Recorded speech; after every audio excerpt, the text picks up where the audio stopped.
Save Roger. My husband. What did you do to me? Come with us. Where's my daughter?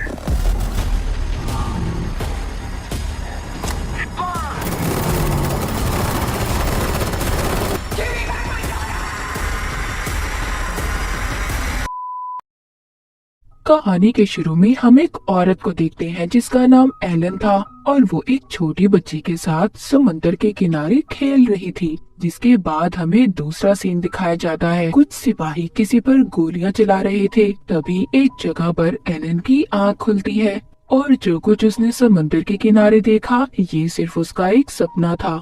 उसको एक कमरे में बंद करके रखा गया था। उसको कुछ भी याद नहीं था कि वो कहाँ से आई है और ना ही अपनी जिंदगी के बारे में। पर तभी अचानक से उस कमरे में ऊपर लगे स्पीकर से आवाज आती है कि सामने रखी हुई पेंसिल को तुमने वक्त खत्म होने से पहले उसकी जगह से हिलाना है। और जैसे ही टाइम शुरू होता है सारा कमरा लाल हो जाता है और सामने लगी स्क्रीन पर टाइमर शुरू हो जाता है। एलन किसी तरह अपने आप को टेबल तक लेकर जाती है, उस पर रखी पेंसिल को गिरा देती है, जिसके बाद सब कुछ नॉर्मल हो जाता है। सब ठीक हो गया था। एलन उस रोबोटिक आवाज से पूछती है मैं कहाँ पर हूँ। तभी वहाँ पर बजर बजता है और एलन बेहोश हो जाती है। तभी उसे एक सपना आता है जिसमें वो समंदर के किनारे रेत को देखती है। ये सब देखने के बाद दोबारा से होश में आ जाती है, मगर इस बार उसके हाथ पांव बंधे हुए थे और उसको दोबारा से वही टास्क दिया जाता है कि उसने पेंसिल को हिलाना है। उसको आवाज आती है कि अगर ऐसा तुम नहीं करोगी तो हम तुम्हारी बेटी को मार देंगे। टाइम फिर से शुरू होता है। फिर से लाल रंग की लाइट जलती है, लेकिन अब एलन को याद आ गया था कि समंदर के किनारे खेलती हुई बच्ची उसकी बेटी है। वो पूछती है मेरी बेटी कहाँ पर है, मगर वो आवाज उसको कोई भी जवाब नहीं देती। एलन को वो टास्क पूरा करना था, इसीलिए वो अपने हाथों की बंधी हथकड़ी को अपने जूतों से तोड़ देती है। वो अपने जूतों को पेंसिल पर फेंकती है, जिससे पेंसिल नीचे गिर गई थी और फिर दोबारा से सब कुछ ठीक हो जाता है। एलन फिर से बेहोश हो गई थी। उसको फिर से सपना आता है, मगर इस बार उसको सब कुछ सही दिखाई दे रहा था। उसकी बेटी गाना गा रही थी। वो एलन को भी अपने साथ गाना गाने का कहती है। वो जब उसके साथ गाना गाती है तो गाती हुई सो गई थी, जिसके बाद उसकी आंख इस कमरे में खुली थी जहाँ पर सब कुछ उसके साथ अजीब हो रहा था, मगर इस बार उसके हाथ पांव खुले थे। वो इस कमरे में दरवाजा ढूंढ रही थी, पर यहाँ पर तो ना कोई खिड़की और ना ही कोई दरवाजा था। टेबल पर खाना भी रखा हुआ था जो काफी अजीब था। एलन वो खाना खा लेती है। वो जब प्लेट में अपना अक्स देखती है तो उसको ये सब कुछ काफी अजीब लग रहा था। वो उस आवाज से पूछती है क्या किया है तुमने मेरे साथ और यहाँ पर क्यों रखा है मुझे, मगर उसको कोई जवाब नहीं आता। एलन रोने लगती है और फिर रोते हुए सो जाती है। उसको दोबारा से वही समंदर के किनारे का सपना आता है, लेकिन वो जल्द ही जाग जाती है।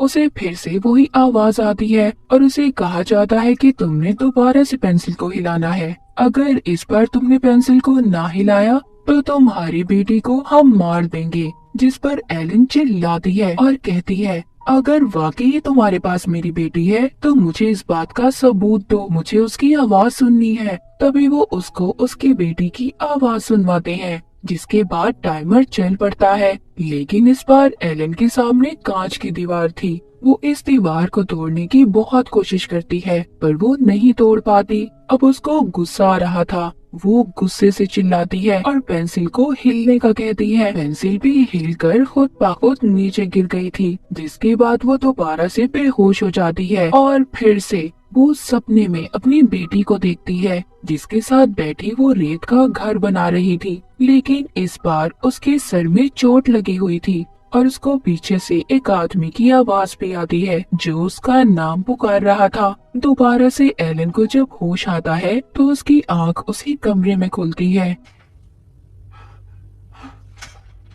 इस बार उसको कुर्सी पर बांधा हुआ था और उसके सामने एक आदमी भी था। एलन के सर पर बिल्कुल वैसी ही चोट लगी हुई थी जैसी उसके सपने में थी। वो आदमी एलन के पास आता है पर वो ये समझ रही थी कि शायद यही वो आदमी किडनैपर है जिसने इसे यहाँ पर कैद किया हुआ है। वो उसको धक्का देती है पर वो आदमी बताता है कि मैं तुम्हारा हस्बैंड हूँ, रॉजर नाम है मेरा। तभी एलन को सब याद आता है। वो अपने हस्बैंड से कहती है जिसने भी हमें यहाँ पर कैद किया हुआ है उन लोगों के पास हमारी बेटी है। अगर हमने उनकी काम ना किए, उनकी बात ना मानी तो वो हमारी बेटी को मार देंगे। पर तभी अचानक से उस रोबोट की आवाज आती है जो दोबारा से इनको पेंसिल हिलाने का कह रहा था। इस बार पेंसिल रॉजर उठाता है पर आवाज आती है नहीं, ये काम सिर्फ एलन ही पूरा करेगी। अब एलन कैसे करती, उसको तो बांध कर रखा हुआ था।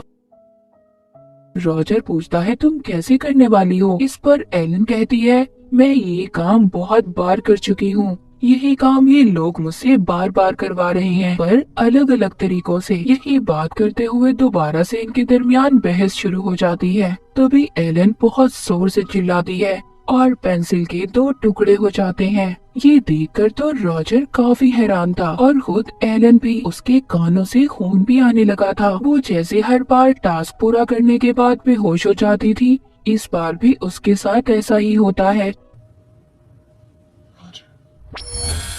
वो अपने सपनों में इस बार अपने हस्बैंड रॉजर को देखती है जो गुस्से से उसकी तरफ देख रहा था, जिसके बाद दोबारा से उसकी आंख खुलती है। इस बार कमरे में उसके और रॉजर दोनों के लिए खाना रखा हुआ था। रॉजर उससे कहता है मुझे लगता है एलन तुम्हारे पास कोई खास शक्ति है, कोई खास ताकत है। तुम्हें याद है जब तुम मुझसे गुस्सा होती थी, लड़ती थी तो तुम्हारे चीखने से घर की चीजें टूट जाती थी। तुम्हारे अंदर जरूर कोई खास बात है। जिसके बाद रॉजर उसको पीने के लिए पानी देता है और फिर वो जमीन पर ही लेट जाती है। रॉजर उसे पूछता है क्या तुम्हें कुछ याद है, मगर वो कुछ भी नहीं बताती। जब वो उसके लिए खाना लाता है तो एलन उस पर चिल्लाती है। उसके हाथ से खाना दूर जाकर गिरता है। रॉजर भी काफी हैरान था। तभी दोबारा से उसकी आंख लग जाती है और वो सपने में देखती है जिसमें उसकी बेटी उससे कह रही थी आप बार बार कहाँ पर जाती हैं। वो अपनी बेटी से कहती है मैं अब कहीं नहीं जाऊंगी, तुम्हारे साथ ही रहूंगी। पर इस बार उसकी बेटी गायब हो जाती है। वो उसको आवाज लगाती है, वो ला रही थी पर वो उसे कहीं नहीं मिलती।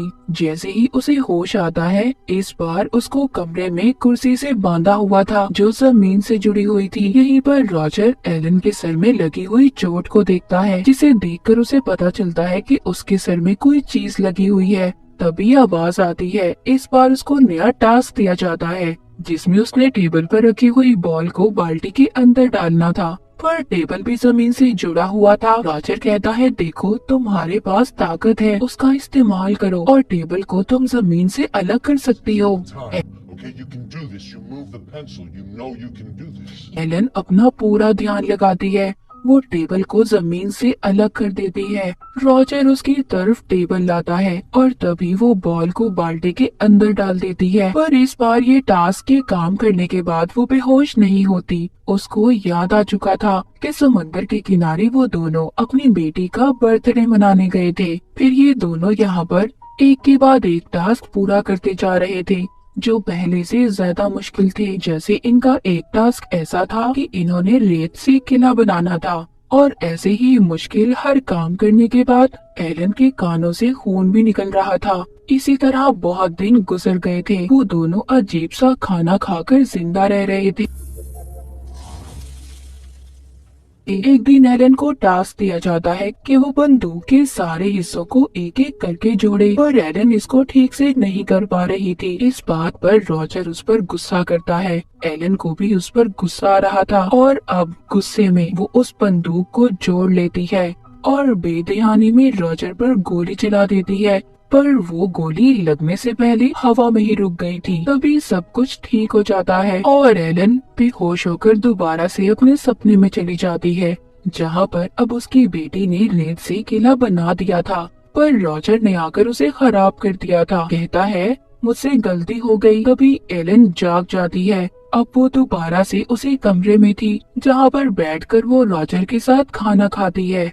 एलन रॉजर को बताती है कि मुझे अपनी पुरानी जिंदगी के बारे में कुछ याद नहीं, जिस पर वो बताता है तुम एक टीचर थी और मैं एक सिंगर, लेकिन हमारी बेटी के पैदा होने के बाद मैंने ये सब कुछ छोड़ दिया था। वो अपनी जिंदगी की हसीन यादों को याद करके मुस्कुराने लगते हैं और एक दूसरे से लड़ाई की माफी भी मांगते हैं। इसी तरह बातें करते करते एलन सो गई थी। इस बार वो सपने में देखती है उसको रेत में से रॉजर की अंगूठी और अपनी बेटी का जूता मिलता है और यहीं पर उसकी आंख खुल जाती है। इस बार उसके सामने रॉजर को एक कांच की दीवार के पीछे खड़ा किया गया था। उसके अंदर रेत गिर रहा था पर एलन कुछ नहीं कर पाती। वो अपना ध्यान नहीं लगा पा रही थी। यहीं पर वो अपनी पिछली यादों को भी सोच रही थी, इसीलिए वो इस टास्क को पूरा नहीं कर पाती और देखते ही देखते रॉजर उस रेत में दफन हो जाता है।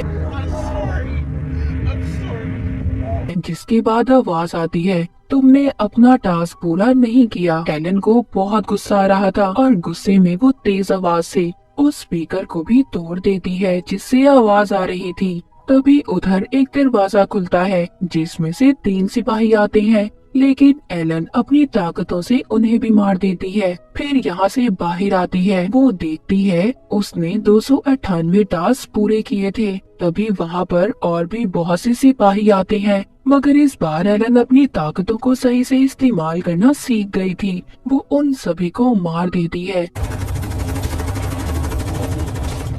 जब वो बाहर आती है तो उसे 3 दरवाजे नजर आते हैं और उधर ही रॉजर भी मिलता है। जब ये उसके पास जाती है तो वो इसको बताता है, तो वो एक दरवाजे की तरफ इशारा भी करता है, कहता है सब मेरी तरह है। जब एलन उस दरवाजे को खोलती है उसमें से रॉजर जैसा ही हम शक्ल बाहर आता है। तभी उधर और भी सिपाही आ गए थे, वो भी सभी एक ही शक्ल के थे। एलन उन्हें भी मार देती है और फिर एक कमरे में जाती है जहाँ पर उसे रोबोट की आवाज आ रही थी कि तुम्हारी बेटी मर चुकी है। ये सुनकर एलन अपने कंट्रोल से बाहर हो जाती है और जोर से चिल्लाती है। वो लोग जिन्होंने इसे कैद किया हुआ था इसके पीछे लगी डिवाइस को बंद कर देते हैं जो यादें मिटाया करती थी।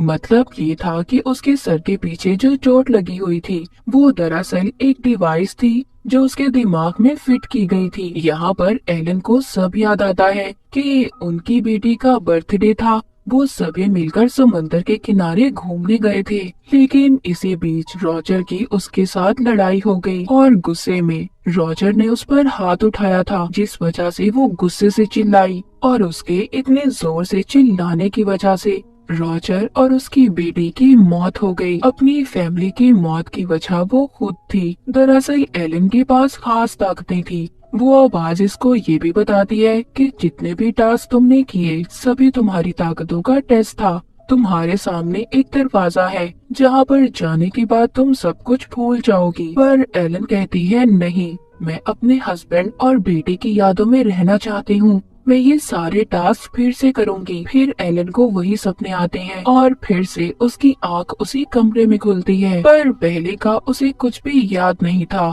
फिर से उसे पेंसिल हिलाने का टास्क दिया जाता है। मूवी के आखिर में हमें बताया जाता है कि एलन यहाँ पर क्यों थी और ये आवाज किसकी थी। ये जगह एक खुफिया ऑर्गेनाइजेशन थी। इनको तब पता चला जब एलन ने अपनी ताकतों से अपनी फैमिली को मार दिया, जिसके बाद ये लोग इसको यहाँ पर ले आए ताकि यहाँ पर रहकर ये अपनी ताकतों को कंट्रोल कर पाए, ताकि आगे की जिंदगी में इसकी वजह से कोई नुकसान में ना हो, इसके आसपास के लोगों को कोई तकलीफ ना हो। और इसी के साथ ये मूवी यहीं पर खत्म हो जाती है।